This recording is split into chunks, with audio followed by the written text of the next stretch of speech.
L'éco qui remplace le franc CFA, le projet annoncé par le président ivoirien Alassane Ouattara et son homologue français Emmanuel Macron a peut-être du souci à se faire. Plusieurs pays d'Afrique de l'Ouest, notamment anglophones, ont dénoncé lors d'une réunion extraordinaire à Abuja ces décisions. Il s'agit du Nigeria, du Ghana, du Libéria, de la Sierra Leone, de la Gambie et de la Guinée-Conakry. Ils ont noté, je cite, avec préoccupation la déclaration visant à renommer unilatéralement le franc CFA en éco d'ici à 2020. Martial Zebelinga, merci de nous rejoindre. Vous êtes économiste. C'est une surprise, cette déclaration des 6 ministres des Finances et des gouverneurs des banques centrales, anglophones notamment? C'est tout sauf une surprise. Déjà, au lendemain des annonces donc, de messieurs Macron et Ouattara, il y a eu plusieurs interventions, plusieurs propos, notamment de la ministre des Finances nigériane qui disait prudence, on verra, on donnera notre position le moment venu. Donc on sentait bien qu'il y aurait une réaction. Et cette réaction, en fait, est absolument normale et naturelle. Le projet de l'éco, c'est un projet de la CEDEAO, historiquement.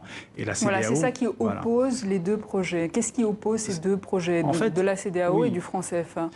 En fait, le projet de l'éco, c'est un projet totalement autonome, qui naît en fait dans le cadre de la CEDEAO, qui elle-même est une communauté, qui aujourd'hui est une union douanière. C'est une communauté à laquelle appartiennent les pays de l'UEMOA, née en 75 et à partir de 83, la CEDEAO, communauté économique des États d'Afrique de l'Ouest, exactement, qui sont 15 pays.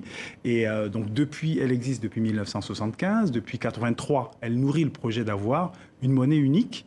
Elle a déjà un tarif extérieur commun, donc c'est déjà une union douanière. Donc c'est un projet vraiment autonome, reconnu par l'Union africaine, qui fait partie des régions sur lesquelles s'appuie l'intégration africaine. Le franc CFA, lui, il tire son existence de l'histoire, en fait, l'histoire coloniale française. Et donc il n'y a pas de lien possible entre les deux.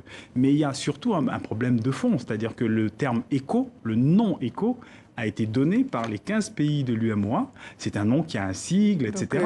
Donc il y a même et monétaire ouest-africaine. Par les 15 pays de la CEDEAO, autant pour moi. C'est eux qui ont choisi l'éco comme nom. C'est donc une propriété intellectuelle de la CEDEAO, rien que le nom. Il y a un sigle qui a été donné, EC, qui a été dévoilé précisément en décembre. C'est une monnaie qui a déjà une stratégie. On sait qu'elle aura un taux de change flexible, on sait qu'elle aura une banque centrale fédérale.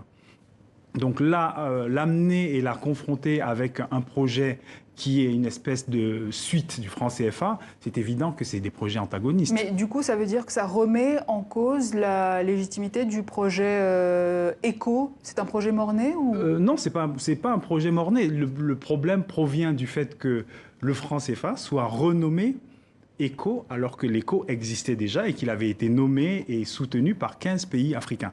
Ça donne l'impression que le franc CFA, qu'on pensait dans ces derniers jours, essaye de survivre à sa mort.